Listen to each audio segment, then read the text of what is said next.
Guys, ang bait pala nito ng alimango. Kaya tinanggal ko ng ano.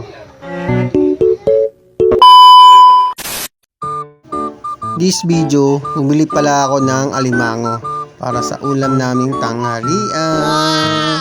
Mga buhay-buhay pa oh. Mga galaw-galaw pa yan. Hello guys, samahan nyo ako ha. Lutuin natin itong alimango.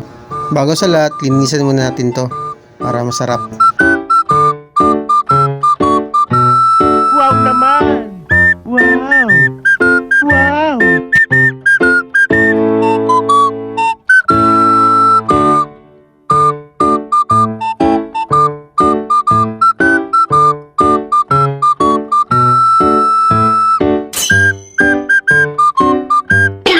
Tira ulo.